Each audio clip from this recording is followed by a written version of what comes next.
யார் கூட செக்ஸ் பண்ணுறீங்கன்றது ரொம்ப ரொம்ப முக்கியம். செக்ஸ் ஒர்க்கர் அல்லது இந்த மசாஜ் பார்லர் பல பேர் செக்ஸ் பண்ணுறத அவங்க தொழிலாக வச்சுக்கிட்டு இருந்தாங்கன்னா ரிஸ்க் ரொம்ப அதிகம். மது அருந்திட்டு போதை மருந்துகள் சாப்பிட்டு நீங்கள் உறவு வச்சுக்கிட்டீங்க, கெம் செக்ஸ்னு பேர் பண்ணுறது ரொம்ப ஆபத்து அதிகம். இதை தவிர பொதுவாக நீங்கள் தெரியாத நபரோட உறவு வைத்து கொள்ளும்போது ரிஸ்க் அதிகம். இதில் காண்டம் போடுறது 95% மேலே பாதுகாப்பு உங்களுக்கு கொடுக்கும். காண்டம் போட்டு பிரேக் ஆச்சுன்னா உங்களுக்கு பால்வினை நோய்கள், HIV வரலாம். காண்டம் போட்டு நல்லா இருந்தால் கூட அதனுடைய அடிப்பகுதியில் வார்ட்டு போன்ற நோய்கள், வைரல் வார்ட் வரலாம். காண்டம் போட்டு நல்லா இருந்தோம் பல பேருக்கு கோனோகாக்கஸ் யூரித்ரைட்டிஸ், கொனோரியா நோய் நாங்கள் நிறைய பேர் ட்ரீட் பண்ணிட்டு இருக்கோம். ரொம்ப சேஃப் அப்படின்னா என்ன?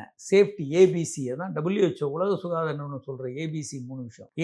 abstain from செக்ஸ், கல்யாணம் ஆகலைன்னா திருமணத்துக்கு முன்னால் செக்ஸ் பண்ணுறது தவிருங்க. Be faithful to your partner, உங்கள் கணவன் அல்லது மனைவிக்கு நேர்மையானவராக இருங்க. இதெல்லாம் முடியலைன்னா குறைந்தபட்சம் காண்டம் போடுங்க. அதனால் காண்டம் போடுறது நல்லது. தேவையற்ற உறவுகளை தவிர்ப்பது ரொம்ப ரொம்ப நல்லது. நான் வாழ்க்கையில் 2 விஷயங்களை தான் ரொம்ப முக்கியம்னு சொல்லுவேன்.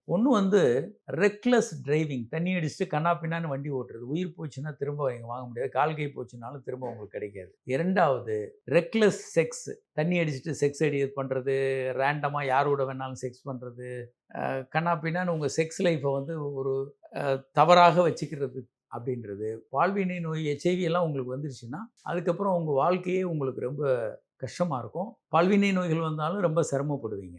அதனால் இது 2 தான் நீங்கள் திரும்ப சரியாக்க முடியாது. இந்த மாதிரி தேவையற்ற உறவுகளை தவிர்ப்பது ரொம்ப ரொம்ப நல்லது. கணவன் மனைவி உறவு நிறைய வச்சுக்கலாம், ஒரு பிரச்சனையும் இல்லை.